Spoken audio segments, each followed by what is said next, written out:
The time being 5 o'clock, and this being the Plymouth Select Board, I will call to order this, the first part of the Tuesday, August 26th, 2025 meeting of Plymouth's Select Board. This meeting is taking place in a hybrid format. Members of the board are joining us here in person at the Great Hall. Members of the board may be joining us virtually over the Zoom webinar platform. Members of the public that wish to participate may join us here at the Great Hall here at Town Hall, or they may join us via the Zoom webinar platform. The login information for which is included on the agenda that is posted on the town website. The meeting can also be observed through Comcast Channel 9 or Verizon Channel 47, or via the streaming YouTube channel for the local scene.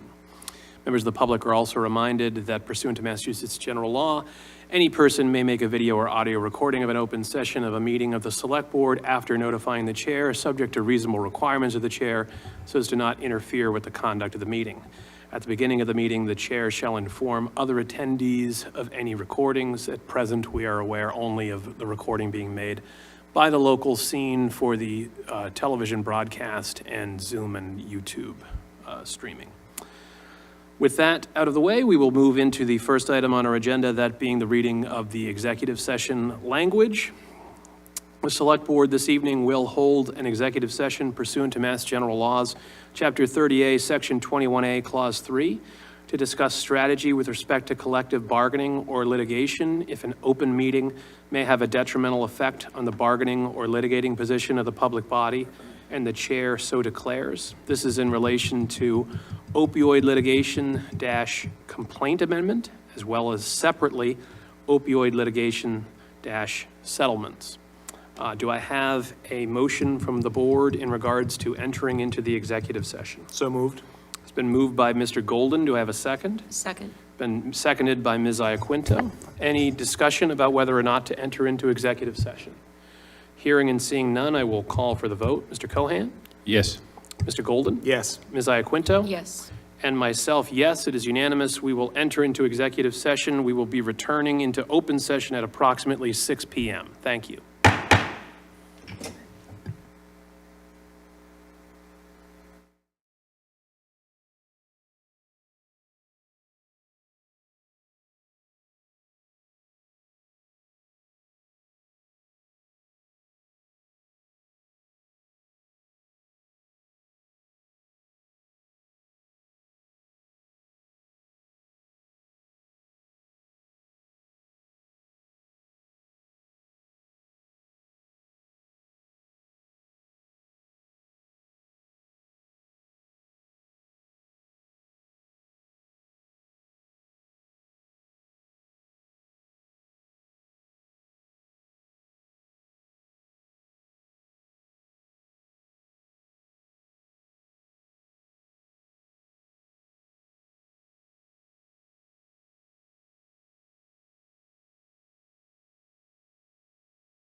Thank you. We will now call to order this second portion of the Select Board meeting for Tuesday, August 26th, 2025.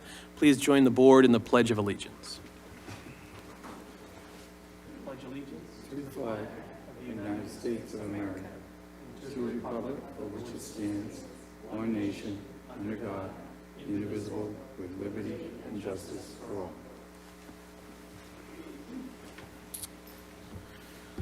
All right. So we read the preamble and relevant language prior to opening the executive session, so we can move right into our agenda. The first item on our agenda being recognition of life-saving actions by some Plymouth lifeguards. We are joined by Ann Slusser, Director of Recreation, and we are joined by Michelle Brady, Commissioner of Health and Human Services.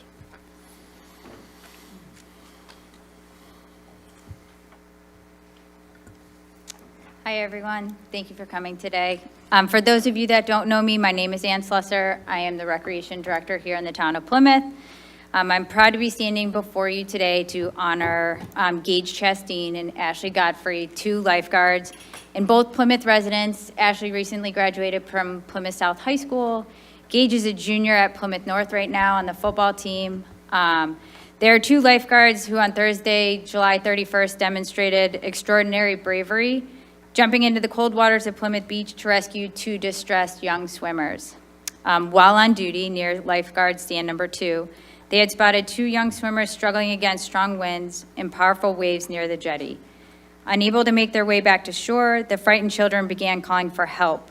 In that critical moment, Gage and Ashley responded without hesitation. Recognizing the immediate danger, they ran into the cold water and swam directly to the distressed swimmers. Battling the rough waters, they reached the children, secured them, and guided them back to shore safely. Once on land, Gage and Ashley quickly assessed both children to ensure they had not swallowed water and confirmed that they were unharmed. Their swift, decisive actions and unwavering courage prevented what could have been a tragic outcome for those 2 swimmers. They embodied the highest standards of lifeguard service and public safety in that time. So thank you for both of you.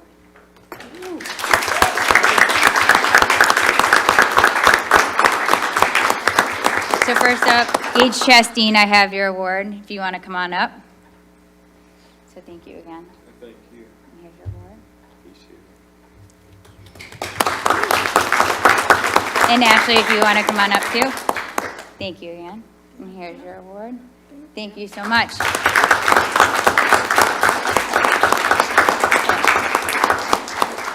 So thank you very much. All right, thank you very much. Any comments from members of the board? Mr. Golden? Just on behalf of the Select Board, thank you folks for your incredible bravery and for helping out those in need. You're a hallmark of what makes this community great. Ms. Iaquinto? Yes, and I echo those sentiments, but I also want to add that I know you probably thought you were just doing your job, but you made a huge difference in the lives of a number of families, I'm sure. So thank you very much for what you did. Any other comments?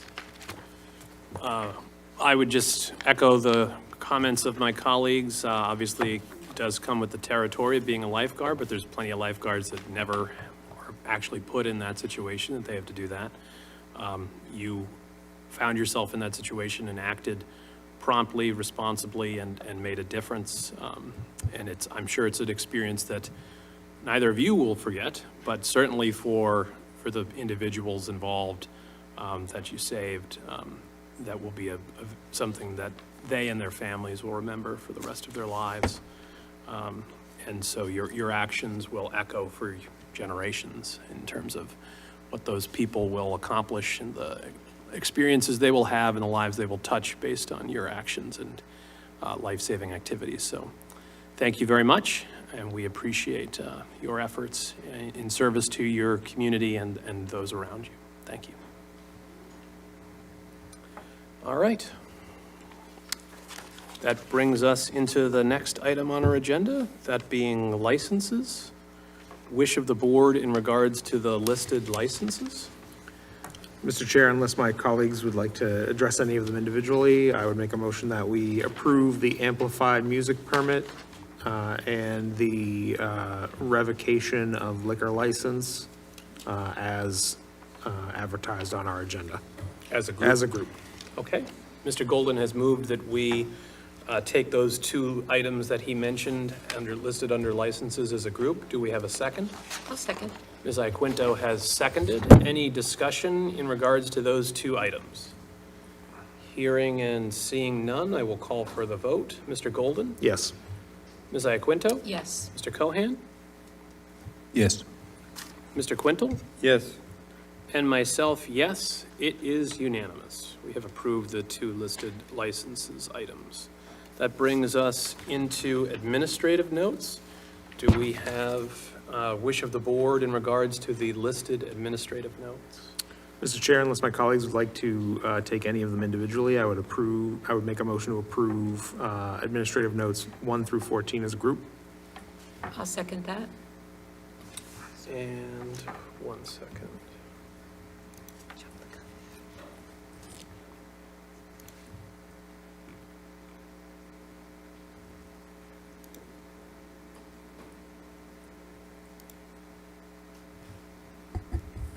I think you're looking for the applicant who revoked their application. I believe that would be under Administrative Note 9, Kayana Adarkwa.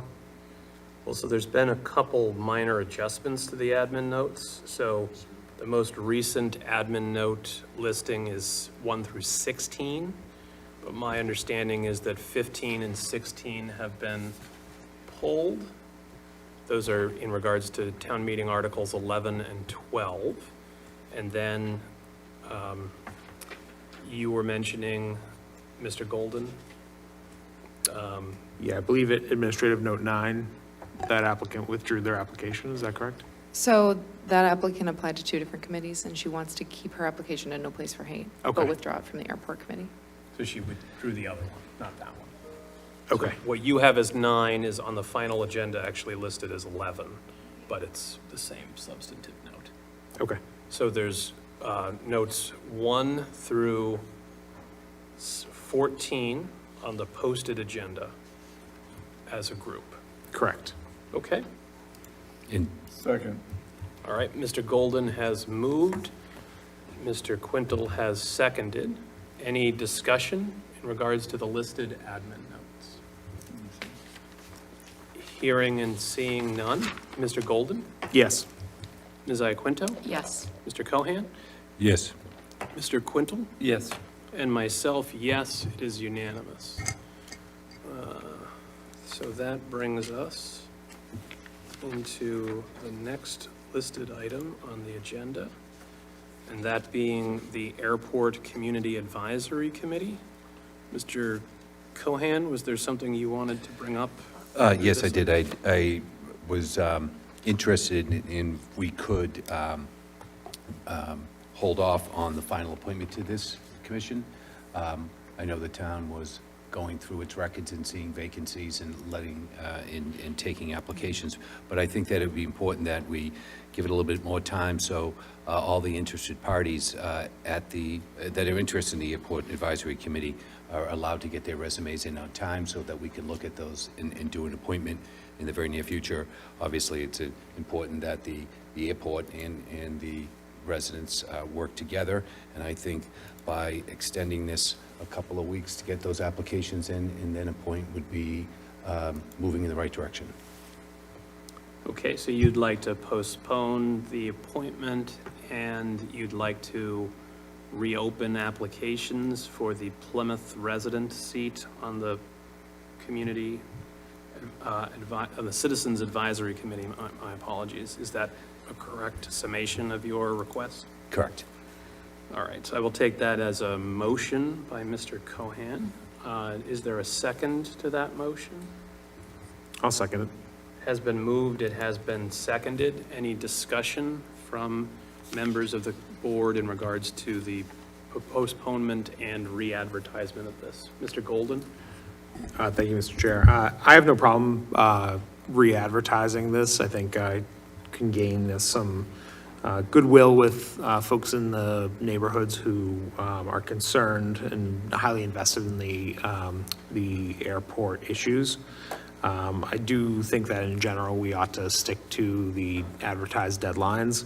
But given that this is a Citizens Advisory Committee and several citizens have asked for this, I think we should do a slight postponement and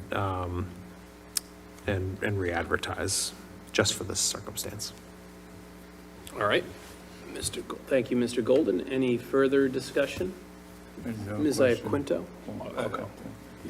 Ms. Iaquinto? Yeah, I would agree with that. I think this is a case where I think more communication probably would have been very useful, because this is a very active citizens advisory group, and they have a lot of issues that they're very concerned about and have been asking for more open communication. So I do think that it would be in the community's best interest if we opened it up and we invited more people to raise their hand. With that said, I will add that the people that we do have who have applied are really very highly qualified, and I hope that they will continue to be interested and that we'll see them here in the next couple of weeks. Thank you, Ms. Iaquinto. Mr. Quintel? Jade or Derek, did somebody from Carver actually apply? Because No. I sit with, some of the people in Carver on the county board, so I'd like to give them another nudge. So I also think it's a good, where they're a neighbor, and they should really have a representative at the table also. We had asked I their, thought so, yeah. we had asked their board to send like their preferred candidate. Last time they did, they sent us more than their seat and didn't make any choices. So we'd like them to vet their candidate and Put then, forward, yes, if you don't right. mind, I'll reach out to them. that would be great. That would Okay. be great. I know Jade has tried as well, but I'm not saying I want to, more. but I know, yeah. I know More is somebody better. I sit Right, with, that would be so good. Thank you, appreciate that. Any other discussion in regards to postponement? So I will say two things. So first, we can re-advertise for approximately, if this motion does carry, we could re-advertise for approximately 2 weeks with the anticipation, because then the agenda needs to be collated and put together, so the actual appointment would be about 30 days from now, thereabouts, if we were to do that. I take that to be the meaning of Mr. Cohan's motion. He wanted to extend it for 2 weeks. So if the motion does carry, that would be the process that we would follow. However, I do believe that there is a value in having deadlines that are clearly established. This is something that was posted on the town website, along with other vacancies when it became available. It was also advertised on social media that this vacancy was available. And I believe that if people have an interest in this or other boards or committees, and they want to be involved in this type of decision-making, there is an amount of reasonable expectation on those individuals to pay attention to when these availabilities pop up and vacancies pop up, so that they can adhere to those deadlines, because this board has not just this, but many other boards and committees that we have to appoint to, all of which have to adhere to deadlines, and we need to be, in my opinion, consistent in how we apply those rules.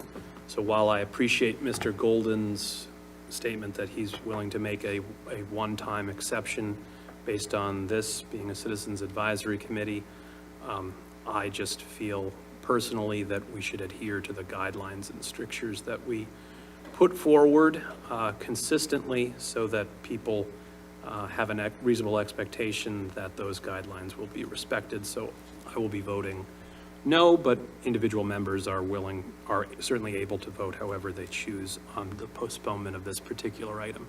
I'd also point out that for those members that did apply, there is one vacancy and 2 applicants from Plymouth.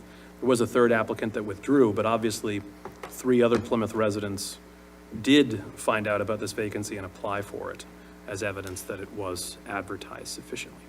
In any event, any other discussion? Here, yes, Ms. Iaquinto. Yeah, I would just ask that we also send the timeline to the chair of the Citizens Advisory Commission and also the airport commissioners, just so that they can announce it at their meetings as well. And also have the town, the airport share it on their website, if we could do that. Any other discussion? Hearing and seeing none. Mr. Golden? Yes. Ms. Iaquinto? Yes. Mr. Cohan? Yes. Mr. Quintel? Yes. Yes. Okay.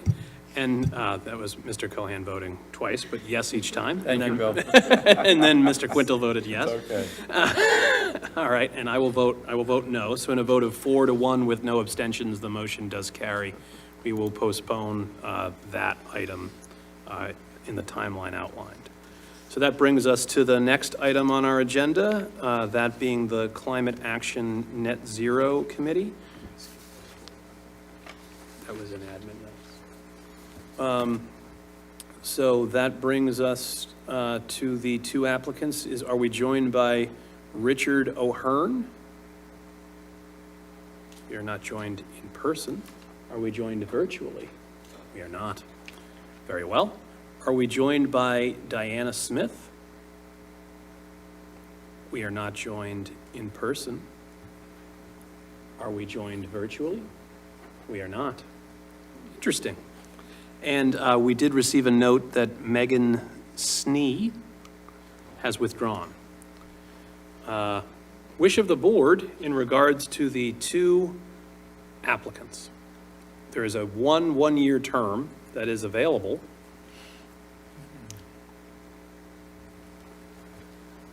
Mr. Golden?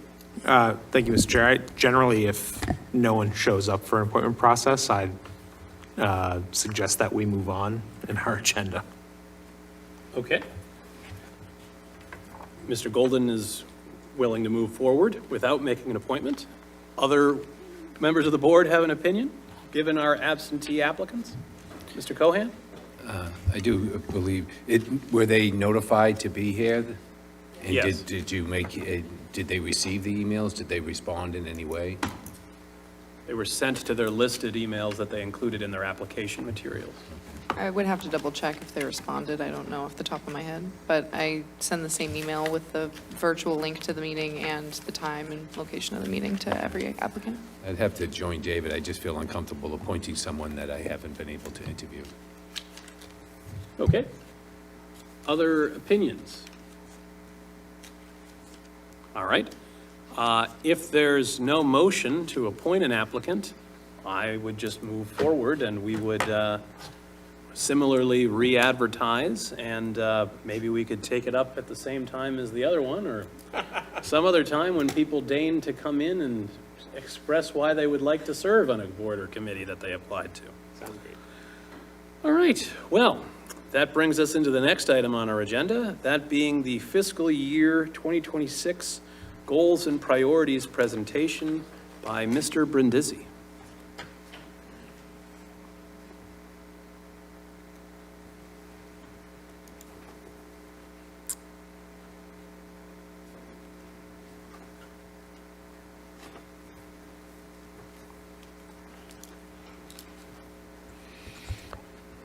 All right, good evening. Derek Brindisi, Town Manager.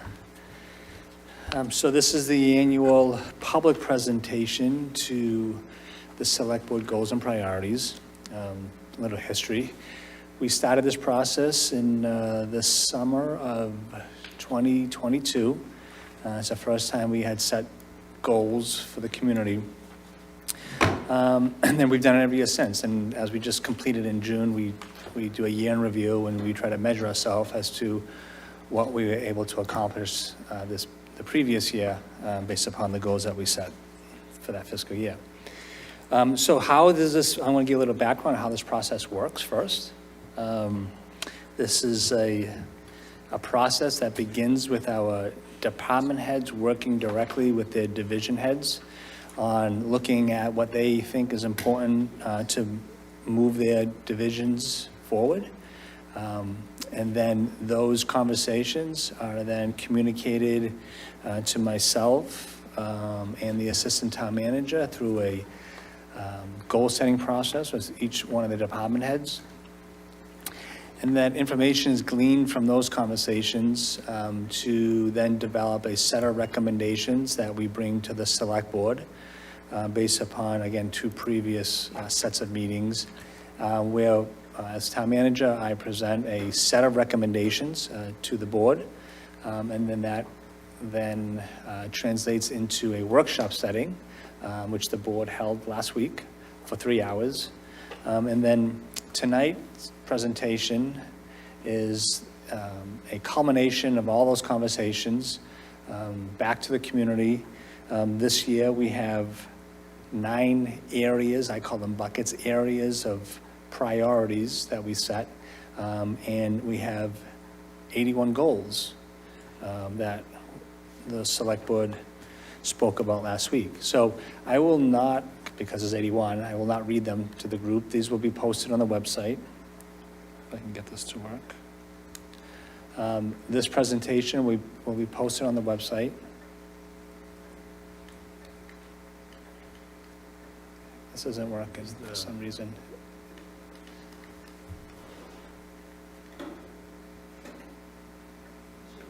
Try it now. There we go. All right, so this presentation, once complete, will be set on the website. The community will now know what we're going to focus on over the course of the next 11 months. Again, you'll see there's these headings, and the first one I'll start with is ensure a safe and healthy community. This is mostly our public safety departments, fire and police, and our health and human services department. So not to focus too much on any one of these, but just to bring forward some of them. As we discussed the past couple months, we have a growing concern of the use of electric bikes and scooters. Town council is prepared to bring a draft bylaw to the select board on October 14th. We're working on that right now. So if the board approves it, we'll then move that to town meeting for April. But these are all the various goals that we set for ensure a safe and healthy community. You can read those for yourself while I keep it up there. I'll focus a little bit more of my conversation on the health assessment and health improvement plan. Our commissioner's here with us this evening. So as we reported in the past, actually we just launched the health assessment, the public viewing portion of the health assessment this past Saturday at the Waterfront Festival. We're going to collect both quantitative and qualitative data over the course of the next 12 months. That information, that data analysis will bring forward a set of priorities, which will then develop a community health improvement plan, and that'll set the vision for the community's health over the next 5 years. And you can find here, this is the QR code that we've shared both at the Waterfront Festival. It's been shared on social media. We're trying to get as many folks as possible to be engaged, help us fill out this survey. Again, this is the qualitative data collection portion of our work. And again, this information will help drive some of the priority areas in the health improvement plan. So moving on to long-term financial planning. So those are the 4 goals for financial planning. This is just a template forecasting model. Our finance director is here with us this evening. We're expecting hopefully within the next 4 to 6 weeks, we'll be able to bring forward a financial forecasting model that'll look at our inputs and our outputs, meaning our revenues and our expenses, so that we can project what our expenses and our revenues will be over the next 5 years. And again, trying to be data-driven, this will help drive a number of our decisions during the course of that time. So the next bucket area is communicate and engage with the public. You know, since I started in 2022, I've always talked about communication with the community. And so we've done some simple things, like our website, for example, shows with the local scene, brought on Casey Kennedy, our communications coordinator last year. And so Casey will be engaged on a couple different fronts. One is to create a comprehensive communication plan. But two is to really look at all of our communication strategies and then try to centralize those in one location on the town website, so our information is easy to find. So this is just a little example of what the communications team is working on as we speak. So again, trying to do as much as we can to get information out, always looking for feedback. I believe a working group will be created, be led by our communications coordinator, so that we can gather that feedback and push out the correct information. So to ensure a vibrant economic development business center as our next bucket of area. So a lot of things happening over here. No pretty pictures on this one, but I just want to bring a few things to light. So we've been engaged with the Plymouth Economic Development Foundation based upon suggestions by the board to create an economic development plan. We're going to tease that out a little bit more. Hope we can create this economic development plan focused strictly on downtown. We continue to pursue the acquisition of the DCR property on Water Street, and then subsequently, hopefully, the state pier. We know that this will really boost our downtown tourism goals by acquiring this property. We have a meeting coming up with the state delegation and the state officials in the next few months to further that discussion. And so as you can see, we have 9 different areas here as well. I have, part of my town manager report, but since it's on the board, I'll bring it up. Number 8 is pursue the improvement of Bird's property. We had a meeting today with Fire and Inspectional Services. Jason Silva was here earlier. We've been told today by the contractor that they will begin the tear down of the Bird's property the end of next week. So already starting to make progress on some of these goals. So improving town infrastructure, we have 11 areas that we're going to focus on. A lot of things happening over here on infrastructure. So the Forges Field Master Plan and Hedges Pond Recreation Master Plan, again, being led by the Health and Human Services Department.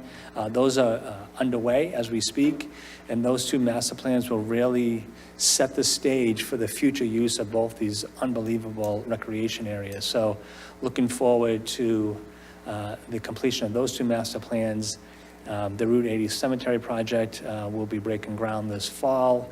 And then I think a big one that's going to take a lot of time, both in staff time and some outside assistance, is looking at Memorial Hall, the different vantage points, and coming back with a final recommendation on Memorial Hall as well. So these are the 2 QR codes for Forges Field and Hedges Pond. So again, this will be on the town website. Folks can go to these 2 QR codes and provide direct feedback to those master planning processes. So protect the environment. Again, we talked about some of these things in the past. Number 3, we plan to complete the improvements at the Full Sail this fall. So we've already torn down that building and done some remediation on that property, but we plan to complete the Full Sail property this fall. A big project that's coming forward at fall town meeting, and then hopefully with town meeting approval, is this project. So this is the Downtown Resiliency Project being led by the Department of Energy and Environment, David Gould and his team. So we've talked about this in the past. This is really to make some climate improvements to the downtown area, add over 70 shade trees to improve the walkways, making crossing the streets more pedestrian friendly, and creating using pervious materials when we can to help with some of the runoff. So again, this project, if things go well, will break ground in December. This will be a 2-year project. So strengthen the town's workforce. Again, this is really focused on our people, our staff. We have 550 employees, and so we want to make sure that we keep them front and center in the work that we do with our Human Resources Department. In particular, draw your attention to number 5. This is really focus on our police officers, to recruit and retain police officers.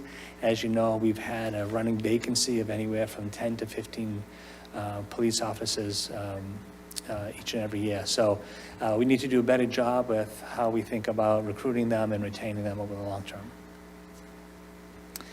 So to create efficient town government, we have 9 areas here. This is one that I can tell you that just as of last week, we've already completed. We've completed our Mass GIS mapping process. This is just an example of the Mass GIS. We sent this to Mass GIS last week. They've approved it, so this is something that we have been working on for almost 2 years now, just nearing the finish line. So long-term goals, we have 15 long-term goals. So long-term goals really represent anywhere from like 2 to 5 years out. Certainly not we can't do everything in 12 months. But one of the big ones we've talked about since I've started is to continue to update town bylaws and policies. So this is being led by Ms. Anderton, and with the assistance of Connor Anderson. They've already done a couple presentations over the last 3 or 4 months, where we've rescinded dozens and dozens of antiquated bylaws, policies, and updated other policies. So more work has to get done so that we're working in 21st century, both in bylaws and policies. So again, that'll take a few additional years. And this is just an example of the policy and procedures manual that will be the final product. Instead of what you see now on the website, you just see a series of policies that are just listed on the website. Jade and Connor are working on a policy and procedure manual that everything will be centralized on one document. So these are just the final long-term goals right here. You can read them for yourself. A lot of things that we need to accomplish, both in the short term and the long term. But we're looking forward to doing the best that we can on the 81 goals that were selected by the select board last week. I can tell you, though, that 81 goals is a lot. So when I try to explain this to folks, that, you know, our departments, they have their annual reoccurring work, right? So we expect the fire department to put out fires. We expect the police department to arrest bad guys. We expect the DPW to pave roads. And so then we sit with the department heads and we add additional goals on top of what they're already required to do statutorily or regulatory. And then we add these. So now we have the third layer of goals. So we are really putting a lot of pressure on our department staff to be able to continue to make progress in any way that we can. So we look forward to completing this work over the course of the next 12 months and then measure ourselves in June. Penny, any questions? That's all I have. All right, thank you, Mr. Brindisi, and I appreciate you highlighting that bit at the end about the department heads and division heads. This is on top of their regular work. This is on top of the goals they've set for themselves or that you had set with them in their annual review process. These are goals that the select board wants to see occur, that these department heads and division heads are the ones that are actually going to be implementing that work and doing that work by and large. So I think, you know, that's certainly important, keeping in mind that other people are going to be doing the lion's share of the work, realizing that some of the work won't get done by no fault of the individuals, but because other things will come up. That's right. Or that certain things will take longer to accomplish than we originally set out. Having goals, short-term, medium-term, long-term, are beneficial, keeping everybody on track, keeping Plymouth moving forward, but we also certainly understand that life happens and that there will also be things. The good thing, the other side of that coin, though, is that when we do meet in June to review the goals that were accomplished, there will be things that weren't on this sheet of 81 goals that the different departments and divisions will have accomplished above and beyond their daily work and above and beyond the goals that you set for them or they set for themselves in their annual reviews. So that cuts both ways. But I do think, you know, obviously that is important. 81 goals is a lot to accomplish in 12 months. But I'm sure that everyone will do their part in moving these goals forward. Some of these goals have been a long time coming. Some of them will be the first stage of a multi-part process, and some of them will be accomplished within this year. But I just want to extend the board's thanks in advance to all of the department and division heads, as well as the line level employees who will be implementing these goals and following through on making Plymouth a better place for everyone. So thank you for that. Thank you. Additional questions or comments from board members? Ms. Iaquinto? Yeah, this certainly is an ambitious agenda, and it was wonderful to be part of the discussion and to understand what the priorities of the town are, and as well as each of the departments. So I thought it was just a great exercise. I am wondering if it might be possible for us to, rather than wait till June to check in again, if perhaps we might think about doing like a mid-year check-in, maybe another workshop, because what I see this as also a blueprint for the resources that we would need to get some of this work done. Not to say that we would add resources, but just to make sure that we're prioritizing resources and that people are focusing on the things that are the most highly valued activities for the town and for their position. So just something that maybe we can think about doing mid-year. Sure. Thank you, Ms. Iaquinto. Other discussion or questions? Mr. Cohen?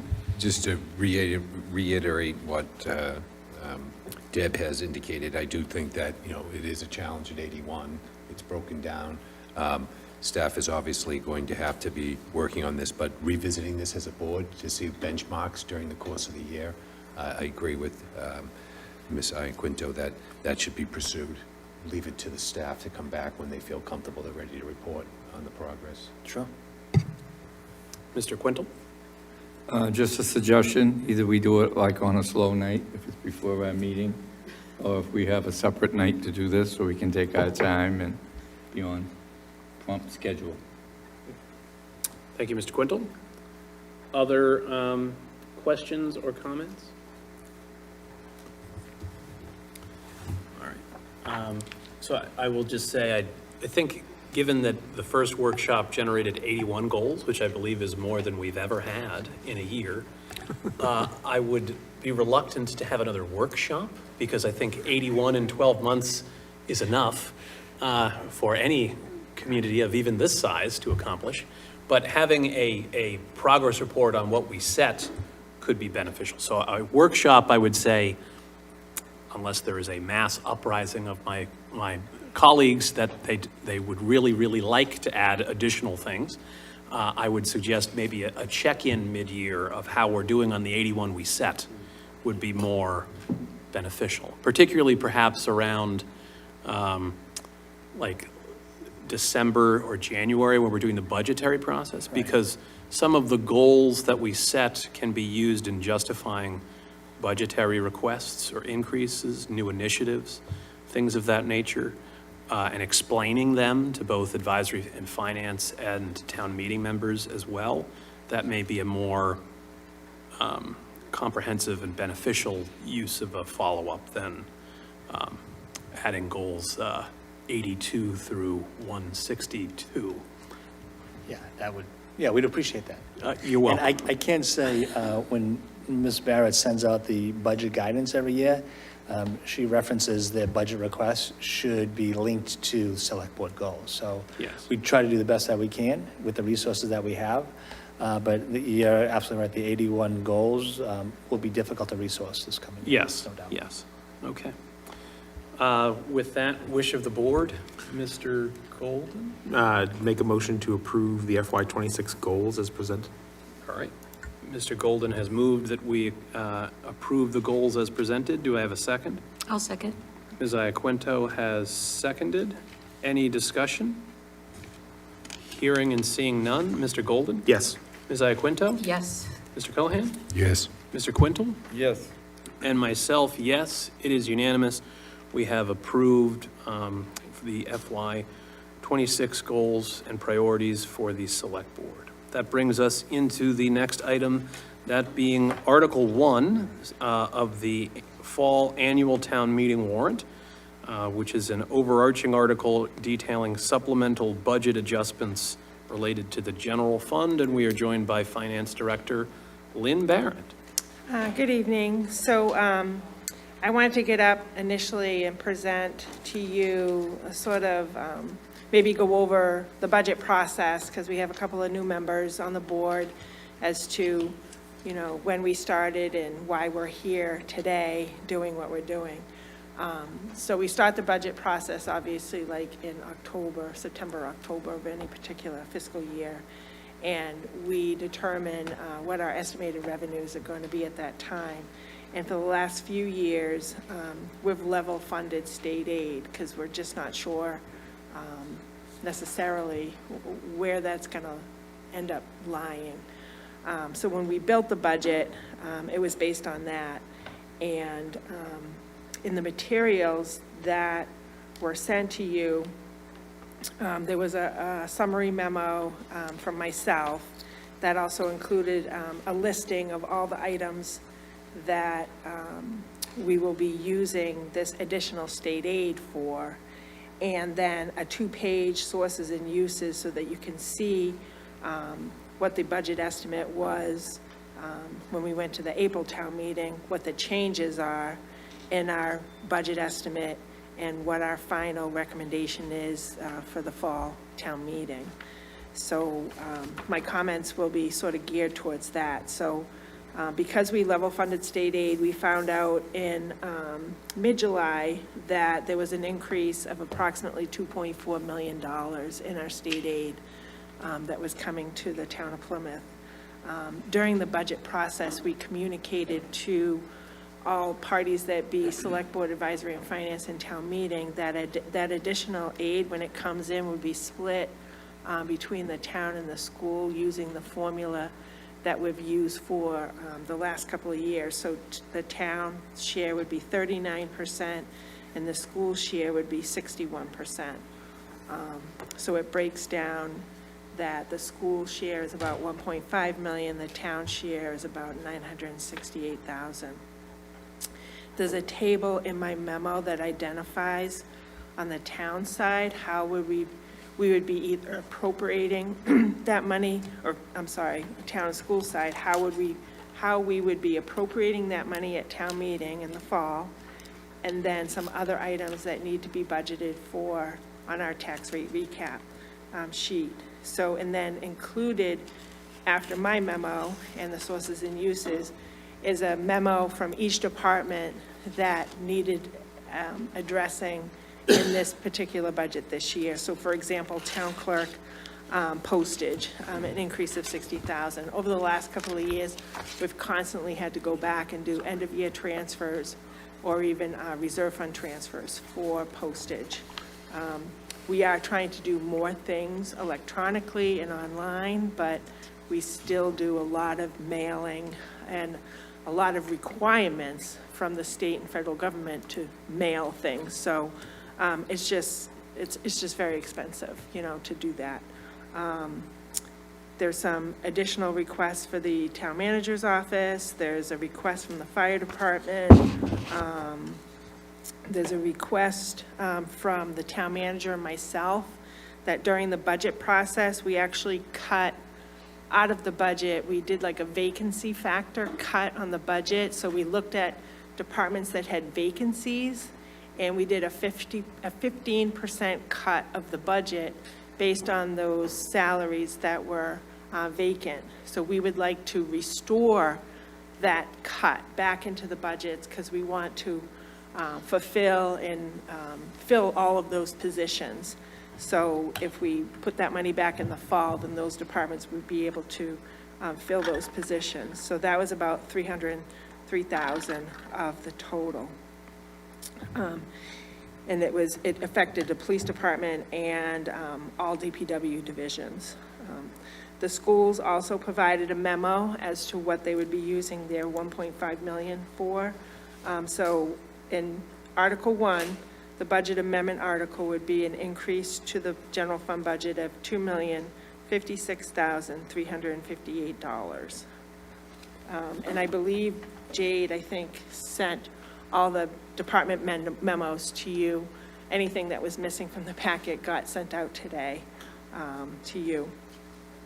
But I am here to answer any questions. There are some departments that are here that could answer questions, you know, for theirs. Okay, thank you, Ms. Barrett. Any questions from members of the board for Ms. Barrett?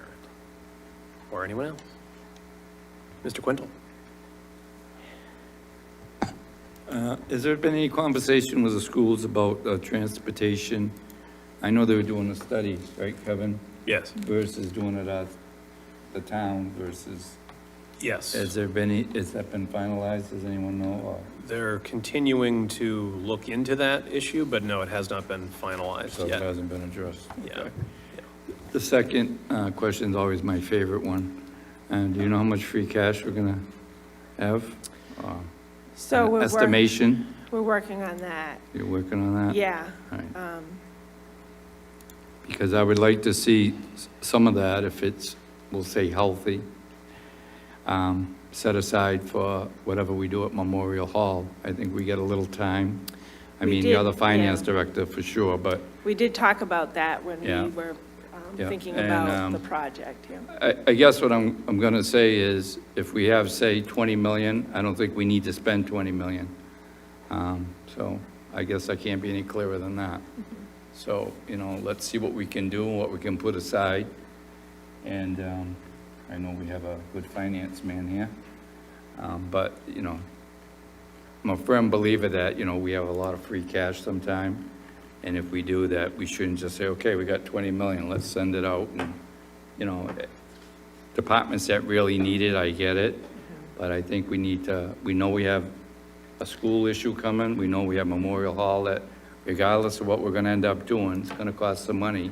And it shouldn't always be on the taxpayer unless we, you know what I'm saying, any extra on the Definitely. taxpayer. And we will look at that. As part of Okay, our that's all policy, I'm- we set aside a certain percentage in our stabilization fund, and we usually Right. set aside an amount in our facility maintenance stabilization fund. So we will definitely look at that, and we always, as part of the policy, we don't spend the whole thing. We reserve at least 10% of it to flow into the following year. But we definitely hear your concerns, That's and all. those are some of the things that we are looking at. And just so I don't forget this building, it needs some love. We need some paint on the cupola and the roof, the tiles are moving. So just keep in mind that we have maintenance for our building here, that's all that I ask. Thank you. All right. Thank you, Mr. Quintal. Any other questions for Ms. Barrett from any members of the board? Okay. Hearing and seeing none, wish of the board in regards to Article 1, I would be, if someone were inclined to make a motion, I would be requesting that we make a motion to include Article 1 on the warrant and recommend that town meeting approve it. But that would, of course, be if and only if I were to receive a motion. So moved. Oh, Second. all right. Mr. Golden has moved, and Mr. Quintal has seconded that we include Article 1 on the fall annual town meeting warrant and recommend that town meeting approve it. Any discussion? Hearing and seeing none. Mr. Golden? Yes. Ms. Iaquinto? Yes. Mr. Cohan? Yes. Mr. Quintal? Yes. And myself, yes, it is unanimous. Thank you, Ms. Barrett. That brings us into the next item on our agenda, that being Fall Annual Town Meeting Article 9, Acceptance of Massachusetts General Law, Chapter 59, Section 21A, Massachusetts Certified Assessor or Certified Assessment Evaluator. And we are joined once again by Ms. Barrett. Yes, so similar to what we did last spring, we adopted Mass General Law local option for treasurer collector certifications. There's also a similar one for certified assessor and assistant assessor. So this Mass General Law would be a local option that we would adopt locally, and it provides an additional $1,000 a year compensation for the certification and for them to continue to keep the certification. And we believe that it's a nice recruitment and retention tool to have for staff. So I strongly recommend that we adopt it. Okay. Any questions for Ms. Barrett in relation to Fall Annual Town Meeting Article 9? Okay. Well, Is there a motion from a board member to include Article 9 on the fall annual town meeting warrant and recommend that town meeting approve it? So moved. Has been moved by Mr. Golden. Is there a second? Second. Has been seconded by Mr. Quintal. Any discussion? Hearing and seeing none. Mr. Golden? Yes. Ms. Iaquinto? Yes. Mr. Cohan? Yes. Mr. Quintal? Yes. And myself, yes, it is unanimous. Thank you once again, Ms. Thank Barrett. you. That brings us into Fall Annual Town Meeting, Article 6.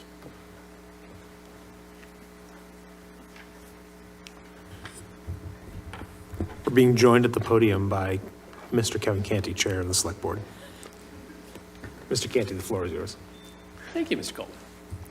So, Fall Annual Town Meeting, Article 6 seeks to establish a land acquisition special revenue account for Chapter 61, 61A, and 61B, rollback taxes.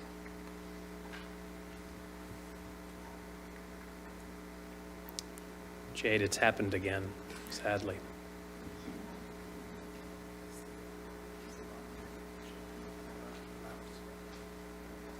Oh, apparently it was turned off, so it was in cooking with gas. All right, good. Thank you. So, Chapter 61, rollback taxes. You might be asking yourself, well, what is Chapter 61? And what are the rollback taxes? Chapter 61 is it's a statute within, or three statutes within, Massachusetts general laws. Chapter 61 deals with land and forestry status. 61A deals with land and agricultural status. And Chapter 61B deals with land in recreation status. So if you are a landowner with land that is going to be used for one of those designated purposes, you can get reduced taxes by enrolling the land in Chapter 61 status. That comes with certain costs as well as benefits. The benefit would be reduced taxes while it's in what is referred to as chapter status. But what it comes with the cost of, it involves a right of first refusal in the Excuse me, event. Mr. Canty, do you need more time? There's not a time limit on presenters, but I appreciate that, Mr. Quindle. So, Chapter 61, it gives you a benefit to your tax rate while it's in there, but it triggers a right of first refusal if you were to have it removed from that. And it also, if you do remove it, there's a conversion of up to 5 years of back taxes, depending on when you convert the use or transfer the use after the removal. The rollback taxes that are assessed are the total difference between what was paid while in chapter status and what would have been paid if the land was taxed normally, plus, at least generally, 5% interest per year. That doesn't apply to, I think it's 61 land that was put in that before 2006 or thereabouts. But for the most part, it's 5% interest per year. So that's what the rollback taxes are. They are triggered when someone converts or removes the land for another use out of chapter status for general use. So the town, since 2009, has brought in approximately, well, not approximately, but I guess approximately in terms of the 2026 number, $1,503,837.30 in rollback taxes over the last 18 years. As you can see, it fluctuates wildly. In fiscal year 2019, we brought in only $357.80. But back in fiscal year 2014, we brought in $376,325.27. The average over the 18 years is approximately $83,500, but obviously it wildly varies. Because the money varies, and because we never know when someone is going to remove something from Chapter 61 and trigger rollback taxes, or what those taxes would be, the taxes that are coming to the town are not accounted for in the budget. They're basically found money that flows into the general fund but is not appropriated to a specific purpose and then goes into free cash at the end of the year because it was not put into a specific purpose. So, over the last 18 years, if this fund doesn't apply to 2026, the town will have brought in at least $1.5 million that has basically fallen into the couch cushions and then gone into free cash. Free cash is usually used for capital expenses, projects, and other items of that nature, but it's not money that we were accounting for or planning for in the budgetary process. Right now, as I said, it goes to the general fund, then flows to free cash.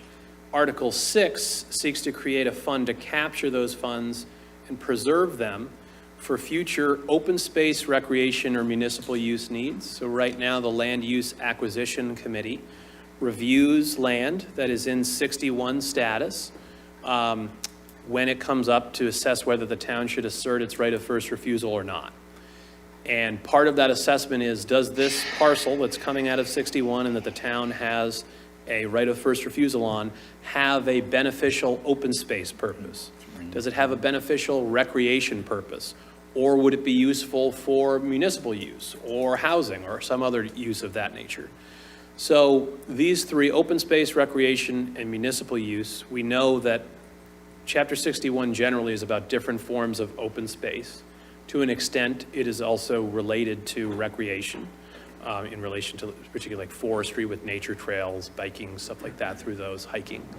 And we know as the community continues to grow that we are going to have continued municipal use needs, more fire stations, potentially another police station or annex at some point, or a unified public safety complex that was talked about relatively recently as well. We will need additional municipal uses for schools over time and other purposes. So this fund, if it were to be created, and if this fund existed back in fiscal year 2009, we would have acquired $1.5 million into that fund, which over an 18-year period is not a lot of money. However, it could serve as a decent down payment for a larger parcel that comes out of 61 that we might want to act on, or it could entirely pay for some smaller parcels as they come about. Essentially, this money is not money that we're counting on. It's money that as land is coming out of 61, we are just flowing into free cash and using for other purposes. So this article seeks to designate the purposes that we use it for. I do think that as the town reaches build out, more land that's currently in 61 will be incentivized to come out of 61 or 61A or 61B. And if we don't have a fund like this, it's just going to flow into the general fund and we're not going to capture that money and be able to use it for something specific. I think that that development is going to particularly happen in places like South Plymouth, as we saw with the attempted sale of Atlantic Country Club. So that was a final number was like a $19 million purchase. Obviously 1.5 million, if it existed at that time, would not totally pay for that, but it's a decent down payment on a $19 million expense. So that is what Article 6 seeks to do, is to create a fund to capture this money that is otherwise essentially going into the couch cushions and designate it for future open space, recreation, or municipal use needs of the town as they arise. Questions? Mr. Quinto? Kevin or Lynn, the 5% when it comes out of 61, can we set that rate higher, or is that a set rate like by the government, we can't change it, or is there an avenue for that? I believe it's Mass General Law dictates the Okay. percentage, yes. Yeah.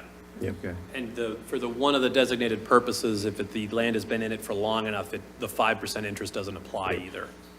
But Okay. for most purposes, it does. To be honest, the individual taxes paid on any single parcel is very small. That's why you could have something Right. like fiscal year 2019, didn't even make $400 that year on it. So it really depends on, some of these parcels are the size of postage stamps, and some of them are 176 acres. So. I like the idea. The only part I think that I'm not crazy about is several options you can use it for. I think if it's coming out of preservation, I think it needs to go back in the land preservation. So, you know, like you used a good example that I support. I mean, I think, you know, it's all about preservation, how they're Yes. taking it out of preservation, and the little fee, if you will, for pulling it out, what is it, the last 5 years or something? The last 5 years, up Yeah. to 5 years, depending on So how it's coming I out. would, rather than have options, I mean, it's just my opinion, I'd rather see it go towards land preservation. I understand. I do want to point out that 61A is actually agriculture, so it's the opposite of land preservation. It's farming, or, you know, horticulture, or agriculture. And 61B is actually, it's not just for passive recreation, it's active recreation too, so like golf courses. So there is some development that's part of the three Chapter 61 designations. So 61 proper is largely about forest management. So you have to develop a forest management plan that includes some cutting and regrowing. So it's not purely an open space endeavor. Yes. Si, Quinto? So we have the land bank proposal that's kind of Yes. winding its way through the legislative process. Right. Who knows if it's going to be approved or not? Okay. TBD. In a fantasy world, if that was approved, how would this compare to the land bank? That's a great question. It would be very different from it. So first of all, the land bank proposal, if that were to be approved, that still has to be approved by the legislature and still has to go to a town-wide vote. So there's several meaningful, significant hurdles for it to overcome. And then that is tied to the transactions of real estate throughout the community with a number of exemptions and reductions. And that is overseen by a land bank commission that is appointed by several bodies in the government, but is not directly controlled, cannot be directly controlled by any individual or collection of groups within town government by design. This fund, to take money out of this fund, would require town meeting action. It's not going to bring in the kind of money that the land bank would, even if all the exemptions were at their maximum amount, because as you can see, at an average over an 18-year period of $83,564, I think, dollars, it's not bringing in a lot of cash, but it is bringing in some, and it's cash that is otherwise just sort of coming out in the wash. And we're targeting it towards known needs, so open space, recreation, municipal use, that are tied to why this land is likely to come out of. So it has a similarity in regards to that aspect to some extent with the land bank, which is also tied to the growth of the community as transactions occur. But personally, as we've seen with 61 conversions, whether it be 61, 61A or B, it's incentivized by the scarcity of real estate in the community going up. So as more of the real estate is built, there will be more of an incentive for some of these uses to take out of their given 61 and sell to a developer, like what they wanted to do down at Atlantic Country Club. And there are a lot of these parcels, great and small, throughout the community, where that incentive to do that is going to increase as we approach the next 15 to 20 years as we're reaching likely build out. And as you can see here, you know, that would be, if it had been back 18 years, that's what we would have brought in. Maybe it'll be about the same as this, maybe it'll be greater than that. But it'll allow us to not just lose the money, but be able to capture that money and target it for those use as we need it. And a town meeting could decide they only want to take money out, to Mr. Quintel's point, for open space or for recreation. But there may be a unique circumstance where they want to use it to buy land for a fire station. So this gives them the option to do that. They're not required to do that, and it requires a majority of 162 members to agree on it. So just another tool in the toolbox. It would complement the activities of a land bank commission. It would complement the activities of the Community Preservation Act. It would complement the activities of the Open Space Committee. It would help inform the activities of the Land Use and Acquisition Committee. and it would help the town to further control, because we are always hearing from residents that they want more ways to potentially control development, sprawl, growth in the community. So it's just another tool in that particular toolbox. But all of those tools can coexist. They can team up on projects, or they can work independently on projects. Can I ask a follow-up question? Sure. Just a quick, thank you for that explanation. That was excellent. You're welcome. Just a quick follow-up question, make sure that I heard this correctly. So if there was a piece of property that we were interested in and we had this chunk of money to Yeah. put on it, to put towards it, would that go to town meeting to decide on the purchase? Yes. So town meeting would be involved in, Yes, so if you want to purchase property, you'd need a town meeting, because you'd Okay. need enough money to buy it. And town meeting controls the purse strings. So, yeah, generally, when something with a conversion or other transition out of 61 that triggers a right of first refusal, you're pretty much always looking at having a town meeting, unless it happens to line up with your town meeting calendar. But it's usually a special town meeting to do that. But because this fund would also be tied to town meeting action, if there was already money in the fund from other 61 lands that hadn't been acted on, you'd also have at least some money towards a potential purchase in the event that it was desirable to purchase something coming out of one of the various 61 chapters. You're welcome. Mr. Cohen? So this is just following up on what Dickie's indicating. I'd like to see a higher level of preservation on behalf of the town. This is moving in that direction. Yes, it's complementing different efforts, but it does have language here on section 1 where it references other municipal usages. Correct. So that's where, I'd like to see it dedicated to land protection, open space protection, recreational protection, those levels of protection specifically. I guess hearing my other board members how they feel about that in the presenter, I heard your argument for why this would be a fund for those activities. But I think we're at a crisis level when it comes to the level of sprawl and growth the town is being Correct. impacted by. Yes. And I think we need to, the Community Preservation Act has been, the cornerstone to land preservation for 24 years.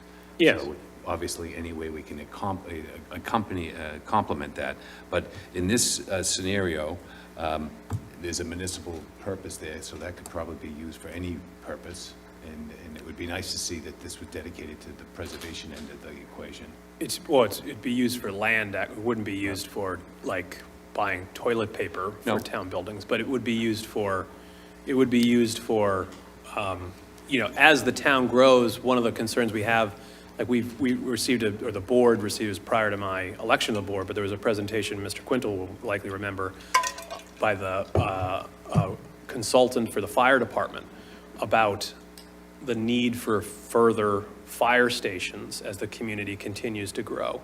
And we're gonna need land for that. Obviously, even if all the money from 2009 was still in that account, we can't build a fire station for $1.5 million. All you could do is contribute to that particular use. But you'd be using it for land acquisition for open space or recreation or municipal use as the town continues to grow. And I don't disagree with you that open space and recreation are certainly priorities for that stuff, but there could be a situation where it would be nice to have the ability to use this to buy land for a fire station, for example. And the reason we need a fire station is because the town is growing, because the way we're using the land. So I'm trying to get ahead of the fire station equation. Obviously, we're heading to it in that direction, but Right. Just a larger commitment of the community to control a level of sprawl. It's affecting our cost of services. Even though this is a small amount of money, Yep. I was just thinking in those terms. Yes, well, I would encourage you to support the eventual land bank ballot proposal in order to do that. That will tie the ability of the town to control that sprawl as growth continues. There will be more on that. This sadly will not incentivize or disincentivize anyone from taking money out of 61, because what do they care where their back taxes go? Right. But it will allow us to leverage the money that is coming out as the town grows for these specific dedicated purposes, as we and town meeting deems appropriate in the future. Just to follow up, as Deb has indicated and you explained, these funds require us to go back to town meeting because they're free cash, and they require an active town meeting because they control the purse strings on a matter like this. But you reference and continue to rest the land bank, and that wouldn't be the case on the land bank. The land bank is... Yes, the land bank does not tie to the town meeting cycle so that it can react to the developers that are not tied to that. Yes. And protect the interest of the community more I broadly. understand the town meeting cycle, but there's 163 people that publicly... 62. 62 that make a public decision on, what to do with the monies that we have in terms of what direction we go in. So obviously, that wouldn't be part of the land bank equation. In this equation, it does need town meeting approval because it is... It does. Yeah. Okay. Yes. Yeah. So if you like the town meeting approval component, this serves that.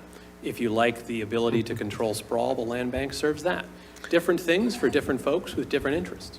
But in relation to Article 6, yes, this does tie the conversion of land from 61 to these purposes and would require town meeting approval. It doesn't flow to free cash, it avoids free cash because it would go to this, it would not even go to the general fund even briefly. It would just park in this fund and wait for town meeting to take it out. Yeah, I think I'd like to point out too that this money only comes in when parcels are sold for conversion. And so typically that's happening for development purposes.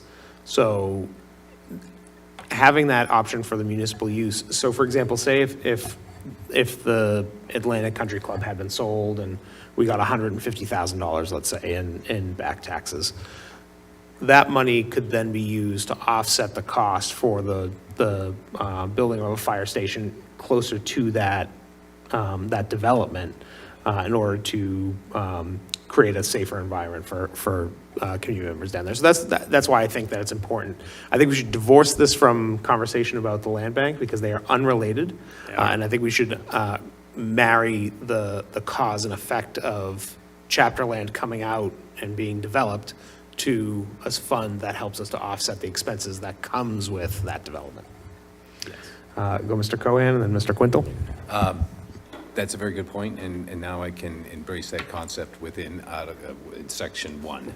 So thank you for that, and I only referenced it because the other matter was brought up, and I felt like, no, yeah, very good.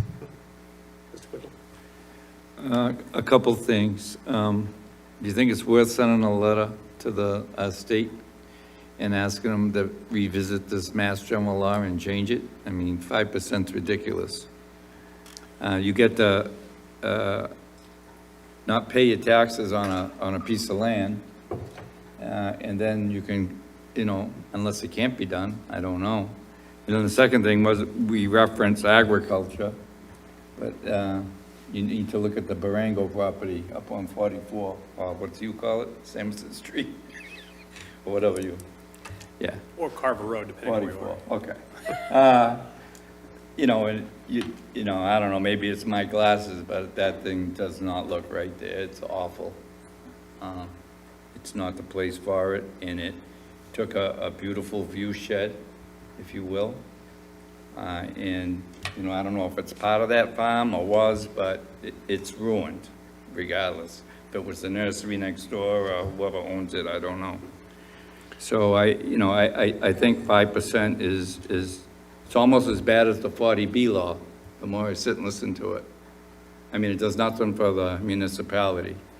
These properties are being developed, the developers are stuffing their pockets, and off they go. And then we all get stuck with, not stuck with, but we get blamed, let's use that word, for why we need another fire station, or why we need to fix roads, or why we need to have a sewer treatment plant over here or there. Services, and people don't understand.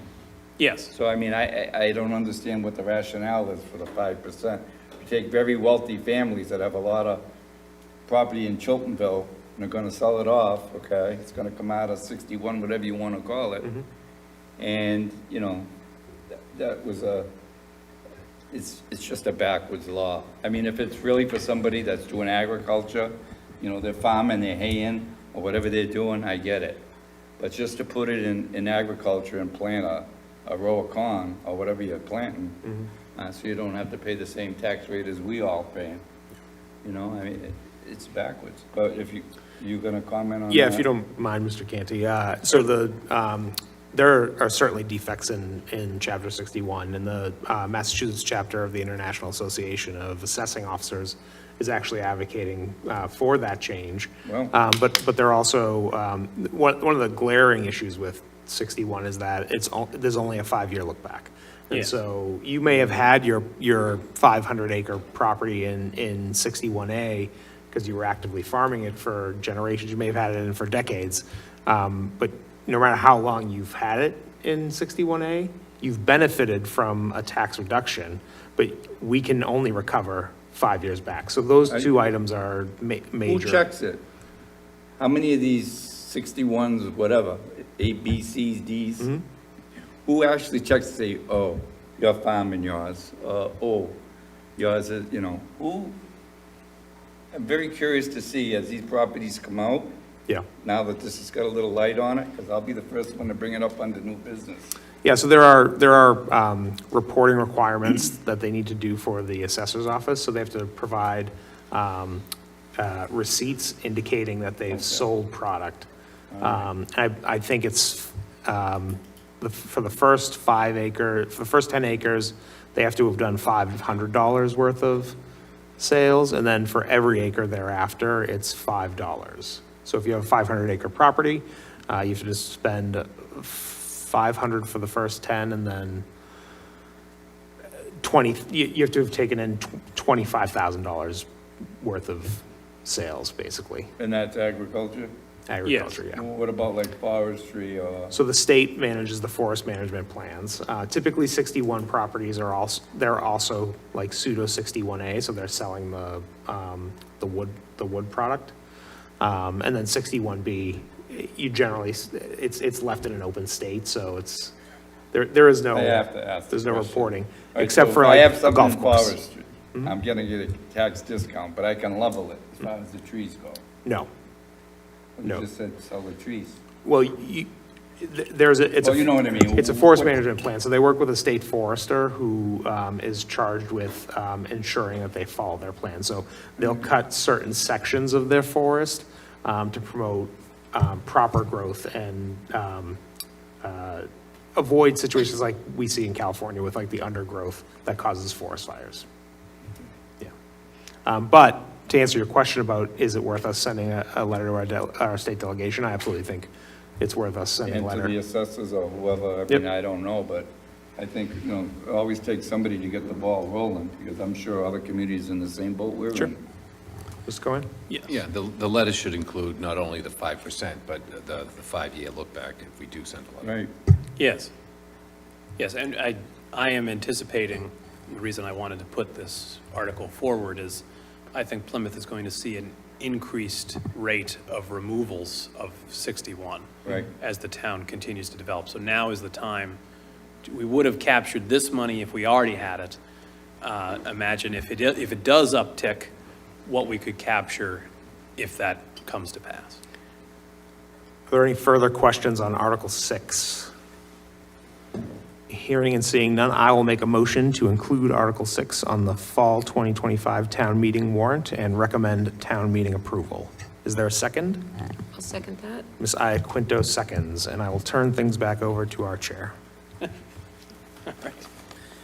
Any discussion? Mr. Golden? Yeah, I obviously think this is an important article. It might seem like small potatoes, and it might seem like a minor action on our part, but I think it sets us up for controlling our own destiny as the town does continue to grow. I've worked for a contract assessing firm for 4 years before moving to my current role. In that role, I also served as the chapter land specialist for the organization, and we saw across our 35 communities an explosion in Chapter 61, 61A, and 61B sales. The reason is that many towns across Massachusetts are experiencing a crunch in where large-scale developments can go. And we have thousands of acres of chapter land here in Plymouth. So we want to get ahead of this issue. We want to have every tool available to us to make sure that we can afford the pressures that come along with development. This is not going to stop development, but it's going to put us in a better position to manage it as it comes. And I'll channel my former colleague, Mr. Mahoney, who would say, this is removing these funds from the black hole that is the general fund and putting it for a specific purpose. It's being planful. So I'm going to vote yes. Thank you, Mr. Golden. Any other discussion? Yes, Mr. Quintal. I would just like to thank you, Mr. Golden, for answering my questions. I mean, I'm just trying to make sense of what we're proposing, not what we're proposing, but the meats and potatoes of it all. Yes, And I'm sure it's beneficial to those watching that yes. 61 is very complicated. it can be. Yes, Yeah. yes. Anytime. Well, it's not so much it's complicated as much as it is, I don't think it's doing the community a favor. No. That's really my Right. issue. I think at the time that it was passed, there was a desire to see more lands enter into those uses. So there was less of a stick, so that it was more an incentive to They put it weren't really in. thinking about when people were gonna Right, take but it out. now those chickens are coming back to That's roost. it, yeah. Yes, and agricultural use or not, we would like more for the exchange. Yes, Mr. Cohen? Again, thank you, David, for explaining the municipal purposes as they relate to why something's in chapter, when something comes out, and what pressure is going to be put on the town. So I understand that rationale, and I can support it. I like all components of it. But I do look back and see that the town of Plymouth has a land use and acquisition committee, and they're, working with the assessor's office and different various departments as these possibilities come before us. Hopefully, there's a chance we can acquire the property, but if not, we're in a situation where the rollback is coming in and it's being dedicated in a direction that is a direct correlation to what Chapter 61 is and how it relates to the town. But I can take you back to a point in time where the town of Plymouth actually dissolved their Land Use and Acquisitions Committee, and a number of us took a number of years to get it back into the charter so that we would have a Land Use Acquisition Committee to look at these Chapter 61s, because as David noted and Mr. Quintal is noting, it's a quite complicated statute, and the more people who understand it, the better off we are and prepared to respond to opportunities that come to us under 61. So I applaud the initiative, and I look back over the last 20 years and the missed opportunities, but the salvaged opportunities with a reinvigorated Land Use and Acquisition Committee with a purpose, and now an article going to town meeting to set up a fund. So I'll be in support of this article. Thank you, Mr. Cohen. Any other discussion? All right. If there is none, Mr. Golden, Yes. Ms. Iaquinto, Yes. Mr. Cohen, Yes. Mr. Quintal, Yes. and myself, yes, it is unanimous. Thank you. That brings us into the next item on our agenda, that being public comment. Do we have any members of the public currently in physical attendance? Mr. Lyden, who would like to give public comment? Steve Lyden, I'd like to thank the town manager and his staff to finally get spurts out of the highlights. And we do have a black hole, and I don't mean the general fund. I mean the black hole in North Plymouth. I think it used to be Gus's DiBernato's development. It's just a big hole in North Plymouth. It's an eyesore. And so I'd like to know if we could do something about that. The other thing I'd like to bring up, I'd like to see if we can get an agenda on this committee of what happened between the delegation that went to Japan and the kids. I think we need, with the public interest we had before they left, they'll be coming back next year in '26. So I think it'd be great if we could have these people come in, the delegation, the kids, and so they could explain what their experience was, how great it was, And I think we need to, so that the public could be more informed, since they didn't seem, they had a lot of questions before they left. So I think it'd be a good idea if we could have like an agenda item, have this whole delegation come in, explain our sister city collaboration that we have between the two of us. I mean, I support it, I think it's great, but that's just me, and I've talked to the few of the people who went, and they were just blown away about how fantastic it was. And I think those experiences, telling it to the public, I think we would get more support. Thank you. Thank you, Mr. Lyden. Other members of the public in physical attendance? Yes. Please identify yourself. Kate Sakarik, 26 Bradford Street.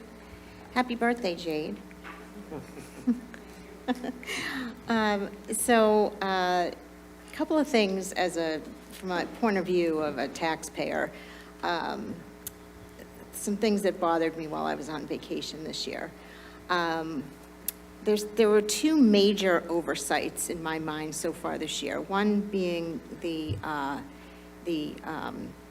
with the school system and our food services director. You know, how that went on for 20 years, I don't know. Second thing being Memorial Hall. And as a taxpayer, you know, I've got the school committee asking me for more money this fall. And Memorial Hall keeps coming up as a gimme. And I'm wondering, as a taxpayer, if it is possible, and Barrett's not here anymore, but if it's possible to trace the money, the $86,031 from the 2016 town meeting that was awarded to Memorial Hall for repairs. And I know that the folks who are running it weren't here then, but I really take issue with this being let go for so long, and no one was on top of this. Where's the oversight? Who's responsible for this? If I were in a job for 4 years and I let my client's house get water damage, I wouldn't have a job. Nobody else would hire me, number one. And then the school cafeteria services thing, there was some serious secondary embarrassment. Again, school committee's gonna come back and ask for money. I kind of want answers about how 20 years goes by and you've got somebody stealing from the town, from the kids, yeah, that's an issue I have. Second thing I'd like to bring up is the issue of Proof 22. I was at the select board meeting when one of the owners of that group came forward, and most of you weren't here, but a couple, Mr. Quintel, you were. And I remember there were just a few questions that they asked one of the owners about, well, what is this establishment going to be? And the answer was a little bit confusing. It was, well, it's going to be a family place, it's going to be, we're going to have live music, you know, what does Proof 22 mean? I remember the answer was really nebulous. You have exceeded your 3 minutes. Would you like an additional minute to conclude your remarks, or would you like to request further time beyond that, which would require an affirmative vote of the board? Just a minute. Okay, you may go ahead. And so, you know, when these things happen in town, you know, it's embarrassing to myself. It's upsetting. And I feel like remembering that question and answer, that short exchange, I wish now, looking back, that the board had pressed more about what's this going to be? Because it's not a family place, you know. I've never seen anybody, you know, who's 12 or 15, you know, go in with their parents. It's always been a problem. Other places that they own have been a problem. And I think there just needs to be more oversight, more questions when people come before the board to ask for liquor licenses and what are you going to do with your business? Because it's embarrassing. This was a summer of embarrassment. Thank you. Thank you. Any other members of the public in physical attendance wish to give public comment? Yes, Mr. Malaguti. Evan Malaguti, Precinct 2. So I have two comments. So the first is that I was wondering if the town would look at the report that the Revenue Idea Task Force did many years ago in a two-part series with recommendations on either revenue enhancement or revenue generation, two of them that are ones that could be looked at for possibility, especially with things going on, is the tax of spent nuclear fuel, and also the pilot, silent, and guilet program, especially with the expansion of other properties with Beth Israel and other large-scale nonprofits that are in town, as well as the ongoing, not just the 1,600 acres, but other things with decommissioning, and also possibility of a SMR in the future as well too, possibly on the site, that these two should be looked at as either negotiating tools or other avenues.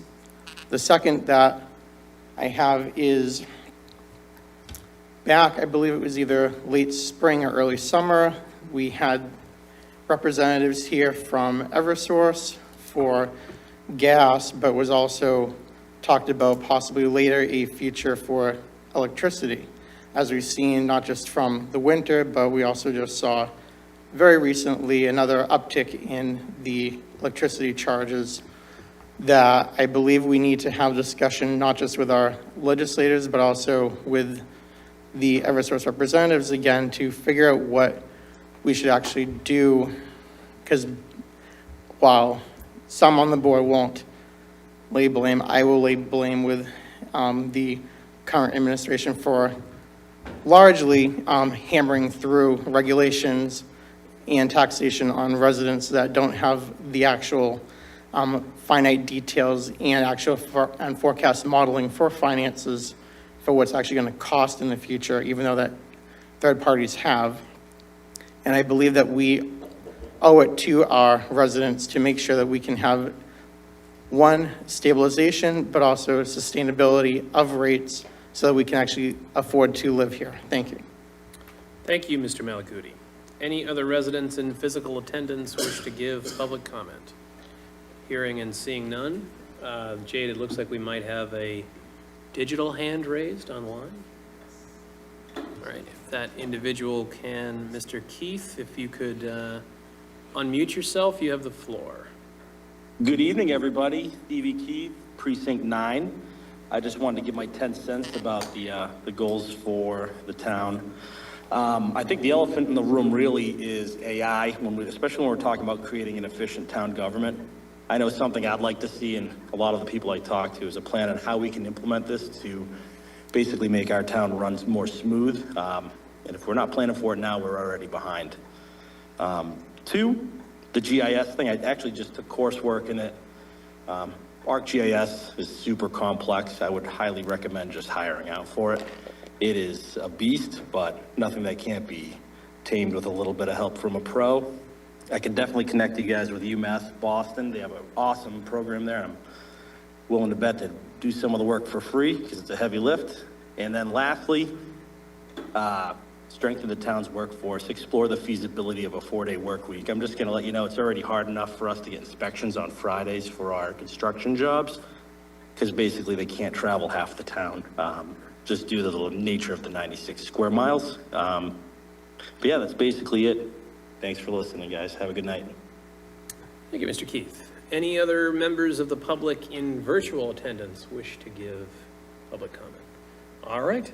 That brings us into the next item on our agenda, that being the town manager's report. Mr. Brindisi. Okay, so I have a few updates this evening. I'll start over on the waterfront. So as I reported in the past, the boardwalk project over by the town boat ramp stalled this past late winter, early spring. We are now restarting that project, so you'll see some action over the last couple of weeks. today. They will be pouring the concrete for the concrete walkways. Next week, we expect them to install the railings, so that project will be complete hopefully in the next couple of weeks. We apologize that it took so long to get this project completed. Certainly should have been completed prior to the tourist season, but here we are. So looking forward to the end of that project. In addition, we are planning to add sidewalks down on the Town Wharf Way in front of Shanty Rose, in front of Cabby, to connect that area. So those folks that try to navigate Town Wharf Way, it can be a challenge because there are no sidewalks on the left side of the road other than over by the Tavern on the Wharf. So we're planning, we have a design in place. We're hoping that we can start construction by mid-September sometime. So that will really provide some safe pedestrian walking space down on the waterfront once that project is complete. I want to just let folks know that there is a recovery event taking place this Saturday at the library. It's called We Remember, We Recover.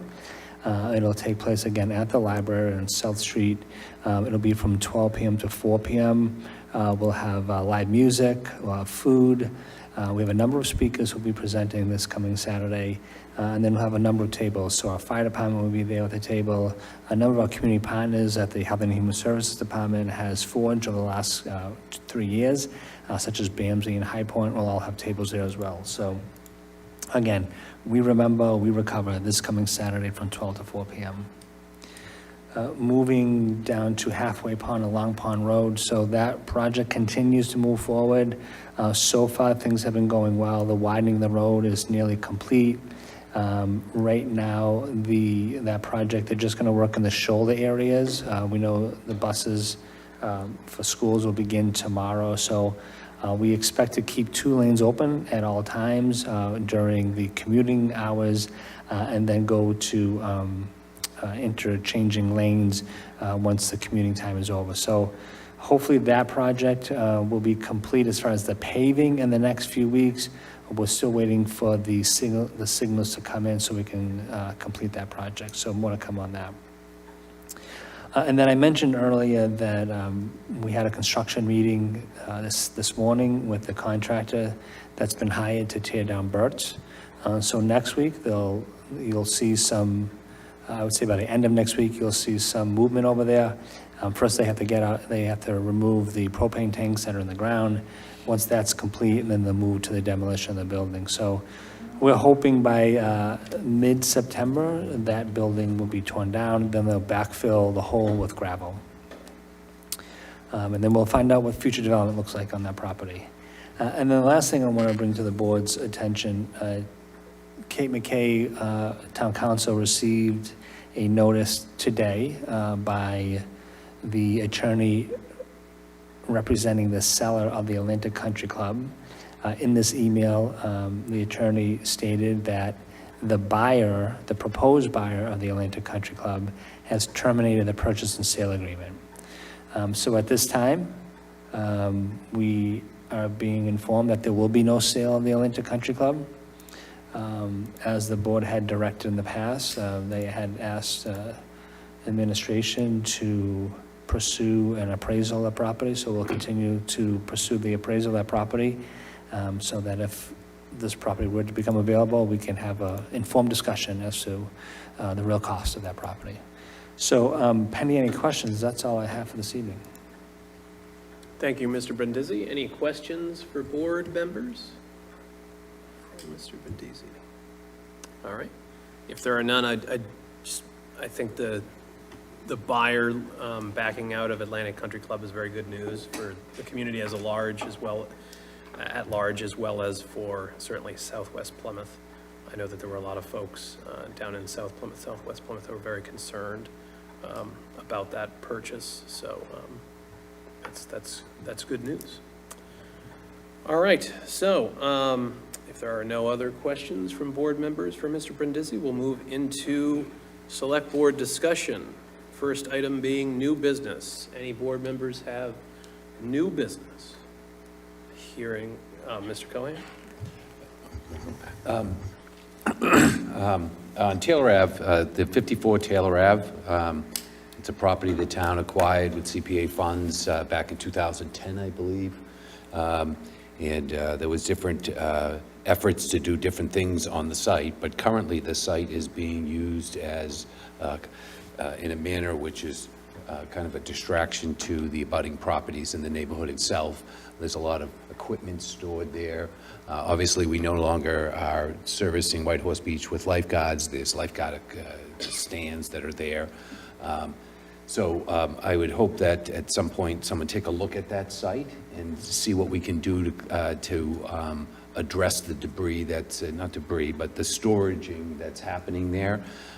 Because there is an abutter next door. I've heard from people in the neighborhood, and they're concerned, and the abutter's concerned with maybe addressing some fencing or some buffering, green buffering between her property directly abutting 54 Taylor Ave. So I just wanted to bring it to the town's attention that some of the residents have brought it to my attention. I'm familiar with the site, and I hope we can organize the site in a manner which is a little bit more pleasing when you drive by it, and maybe buffering to the neighbor to the immediate south. Thank you. Thank you, Mr. Cohen. Any other new business? Oh, Mr. Quintal. I have a few things, Mr. Canty. One is, I don't know if the whole board knows or who knows, but Lee Filson will be retiring soon.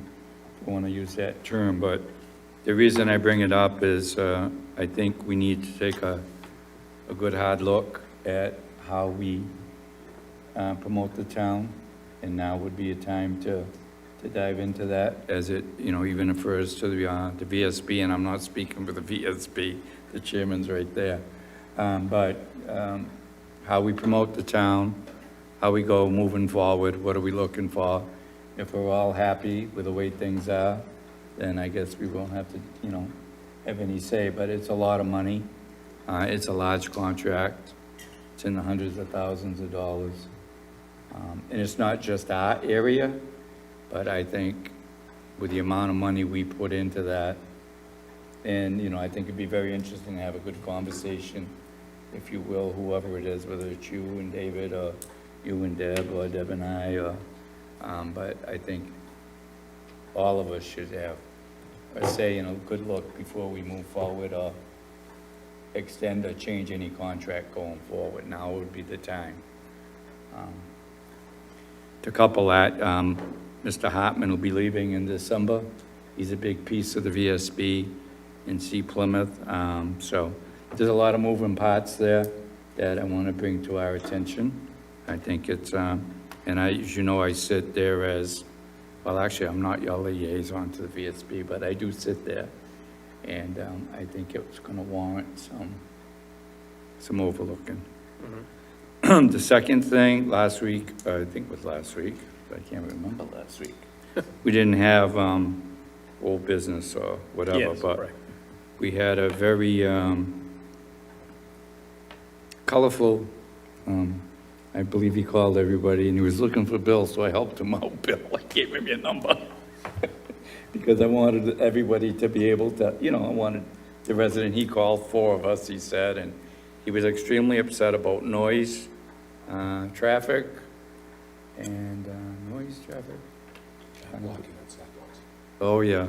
Electronic bicycles. Yes, that Police too, which I officers tried to explain that parked in certain areas. Deb brought up. Fire and- trucks as well, Right, he we was were working on concerned it, about, right, yeah. so. Yes, it was a, I mean, sometimes you can try to help the resident, and sometimes, so Yes. we had an interest in exchange, but I want to bring it up that, I didn't bring it up last week because I told him I was going to. And when I called him back, he didn't answer. I left him a message, so I still have his number on my desk, but I was responding, and that's why we couldn't last week. okay. So, that being said, the last one, I know Derek's gonna probably cringe a little, but I get a lot of phone calls on chip seal, and I wouldn't bring it up, but I have to bring it up, and, it's nothing to do with the DPW director or any of the workforce. I was told that, and even Silvio, who's served in DPW before, that, it extends the road, the life of the road 10 years. But I mean, First it was, I think it was Tall Pines was the road, or Small Pine, or some pines. And I went out there, and I know you've been out there, and others probably have, and I met with the neighbors there. So I come back, I did all the meetings, we had a discussion with, Derek and Silvio, and I believe Bill.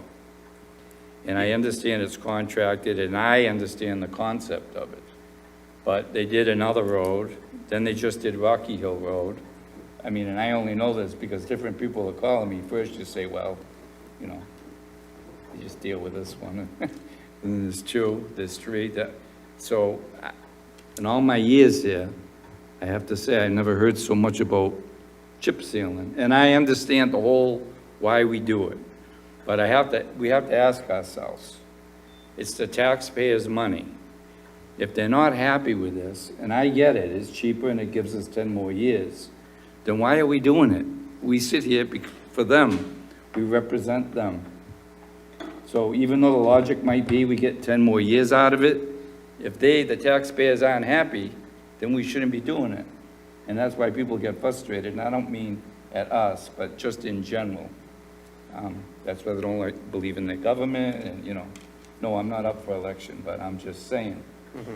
I wouldn't really put much into it, except the calls are even coming from Chiltonville. And it's the same things I'm hearing, I have this car that, it's not an antique, but, a lot of people have those hot rods, or whatever you want to call them, car show cars. And they're afraid to take it out. I'll tell you where you're gonna hear it, where we're gonna hear it, is when you go to Manamet on Manamet Elementary School on the 16th. They're gonna come out because they've done chip sealing in there. I've met with the residents of, I can't think of the road because it's not in front of me, but I have it on my desk, and there's 3 roads there that they're doing, and they say, Dick, they're putting this stuff down. I says, yeah, it's probably chip seal. Oh, I don't think it's chip seal. It looks pretty nice. Well, that's good then. Everybody's happy. He called me 3 days later. He goes, I don't know what they did, but this stuff's all over my driveway. I said, look, it's good, because I know it's going to do it for 10 days, maybe 2 weeks. But after you use it a while, so I guess, and I'm no DPW guy. I sell bananas. But that being said, I think it's all right on heavy, roads that are heavily used, but I don't think it's all right for, neighborhoods. And I could be wrong, but I don't know. You just want to keep ignoring this? How many more people are gonna, I'm not asking you, I'm asking the board. I mean, do you want to just put it, does anybody else get the calls, or? Okay, so. Yes. All right, I feel better. I tell them all, call the others. I mean, I'm glad you called me, but please, share it. So I just don't know, and it's not to put the DPW on, but I mean, if the people really are not happy with it, then what are we doing it for? Or maybe we don't do it in rural, residential, R30 zones or whatever. I know David knows the R's, right? Yeah. So I don't know. What do you think? Well, I think that, although I think there's a segment of the population that hates chip seal forever, I do think the calls, in my experience, taper off after that first 14 days generally, in most instances. Not always, but in most instances, when it's first on and there's a lot of individual rocks being kicked up and separated from the sort of paste of the adhesive and the rock sort of slurry. That can be alarming to folks and disquieting that their road is seemingly semi-gravel. But I agree that it doesn't always abate after that period, but it seems to, in many instances, largely abate after that period. And if we wouldn't be able to do the amount of mileage we're able to do without it. So I think it's an important tool in the toolbox, but maybe, assessing for some of the more, it does appear that the rate of, for lack of a better term, like solidification of it is tied to the traffic volume. So that for maybe some of your off streets, maybe it's not as good a choice, but in certain situations. So, but, you know, certainly, I know that it's an important tool in the DPW toolbox.